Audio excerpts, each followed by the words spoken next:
ChatGPT said. The first time I opened that message, I laughed, a small, disbelieving sound. It had to be a prank. If someone had asked me to choose, I would have said you always came first. He would be after. But you already knew that, didn't you? Her name was at the top. Her words appeared like her voice typed out on the screen. My wife, the woman who once promised there was no life without me, had just proven there was one. And in that life, I stood behind another man. My chest tightened. I read the lines again, deliberately, like you read medicine directions to make sure you didn't miss a warning. No, I hadn't misread. She wrote that he came after, which, by implication, meant I was not first. For a long moment the room filled with a silence, so thick it felt physical, a fog that blurred more than sight, pressing into my lungs. That night I sat on the side of our bed, watching her sleep beneath the covers. Her breath was even, tranquil. I wanted to shake her awake and demand the truth, but my throat closed. So I looked instead at the familiar slope of her shoulder, the way her hair fanned across the pillow. Where I once saw home, now there was a stranger tucked inside a beloved shell. There had been warning signs, small, scattered like splinters beneath bare feet. The late nights she shrugged off as extra work. The phone placed face down on the table. The laugh that used to spill freely between us grown careful, reserved, as if being kept for someone else. But love makes you a poor investigator. You don't gather proof, you hide it under rugs. The next morning I tried to sound casual over coffee. Rough night? I asked. She rubbed her temple and yawned. Work's been killing me, she said. I need to catch up on sleep. Her eyes never met mine. I watched the faint smile at the corner of her mouth, a smile that wasn't aimed at me. Anyone keeping you company through those long hours? I said, trying to make it casual. She laughed too quickly. What do you mean? Nothing, I said. Just wondering. Her gaze sharpened, cold and hard.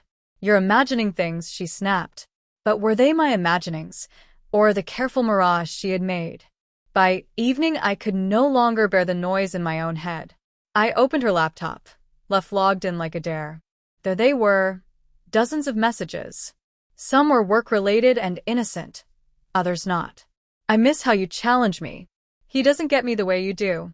You're still my safe place. He's after. After. The phrase dug into me, each red twisting the blade deeper. I didn't explode. I didn't smash anything. Instead, I felt emptied out, as if the bones inside me had crumbled to dust. I waited 3 days, and then confronted her. Not immediately. I wanted to see if she would tell me first. She didn't. We were at the dinner table when I asked quietly, "Do you love him?" Her fork hovered, frozen. Her eyes widened, then narrowed. "What are you talking about?" she said. I leaned in. "Don't pretend. I've seen the messages. You put me second." The air seemed to leave the room. She set the fork down with deliberate care, as if any sudden motion would make the truth erupt between us. At last she whispered, "It's not what you think." "Then show me what it is," I said. Her lips trembled. "He sees me," she said. "You've been distant. We've both been distant. I didn't mean for it to happen." My laugh came out hollow. "So you pushed me into his arms," I said. Tears shone in her eyes. "I love you," she said, "but with him it's different. It's easier." Different rang in my head like a bell. Love could be compartmentalized, weighted, ranked, and I was the lesser weight. For a week we drifted like apparitions. She moved through our home with soft apologies in her eyes, but her phone still lit up at odd hours. I pretended not to notice how her finger lingered on the screen, how her face softened at words I wasn't meant to see. Inside me something shifted, not yet fury, but a colder thing. Maybe resignation. On Friday I came home early. Her car sat in the driveway.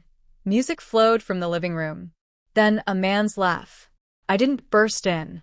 I didn't make a scene. I stood outside and listened. Her voice sounded lighter than it had in months. She laughed alongside him, a sound that used to be mine. In that instant, I understood I had already been lost. Not because she chose him, but because she dragged me into a contest I never agreed to. That night, while she slept, I packed a bag. Just necessities. Clothes, papers, my grandfather's watch. I wrote her a short note, not angry, not pleading, simply decisive. You put me second. I won't compete for first. Love shouldn't be a contest. By the time you read this, I'll be gone. Live with your choice. I'll live with mine. I left the note on the nightstand next to the phone that had stolen her away. My departure held no drama, no slammed doors, no shouting, only the soft rhythm of my feet retreating down the hall, the click of the front door, and the odd, heavy mix of grief and relief. Outside, the night was still dark, but in that darkness I felt clear. She had ranked me second, so I removed myself from the equation. Not because my love had faded, but because at last I loved myself enough to leave.